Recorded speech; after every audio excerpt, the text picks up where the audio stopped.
So what are the different ways that antibodies can destroy? So what's the difference between viruses and bacteria as far as the way we attack them?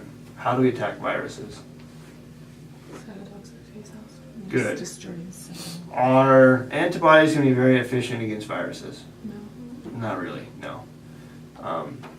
A little bit, or some viruses maybe, but not very efficient.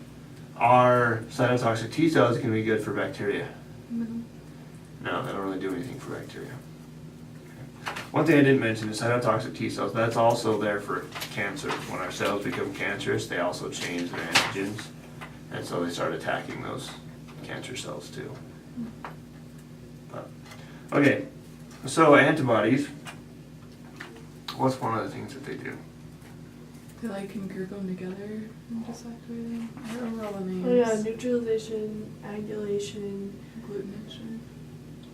Yeah, so neutralization, agglutination. complement activation, inflammation, and prosthesis. Opsonization. So 5 different ways. If you can remember 5 ways, you'll know if you're missing one, right? So there's 5 different ways that it does it. Okay? Sounds like a good question to ask to me. Wink, wink. So,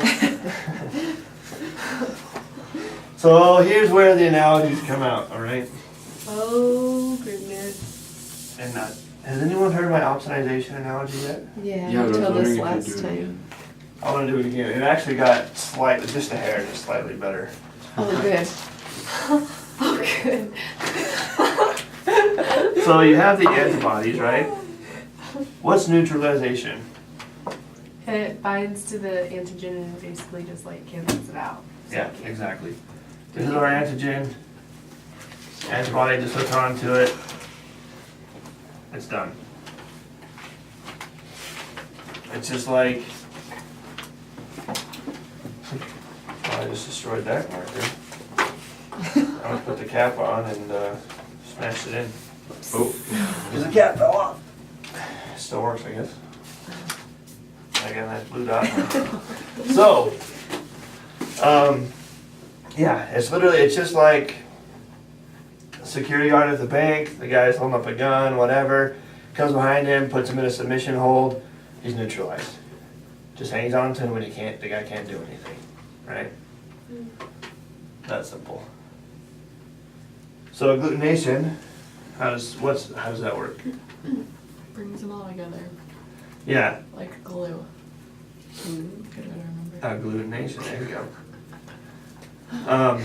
Yeah, so literally just links them all For together. those. So Your analogy. it's kind of like combining 2 different things. Right there. For one, when we link them all together like that, we kind of neutralize them too, right? Say you got 5 guys robbing a bank. If somebody ties them all up, well, they're neutralized, right? But not only that, they also make it easier for the macrophage to come in and phagocytize them because they're all together. Instead of the SWAT team having to go into each individual room and track down everybody, hey, they're all tied together nice and packaged for us. They're really easy just to take. Load them up and load and go, right? So same idea with agglutination. Okay. Complement activation. I thought complement proteins were part of the second wall.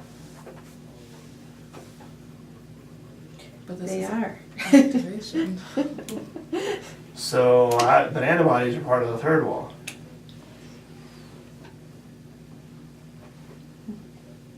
They're in both walls. So complement proteins they're gonna respond on their own. They're gonna do their own thing. But this is just a way of making the second wall defense more effective. These antibodies are just gonna trigger that complement cascade and activate them faster than they would normally.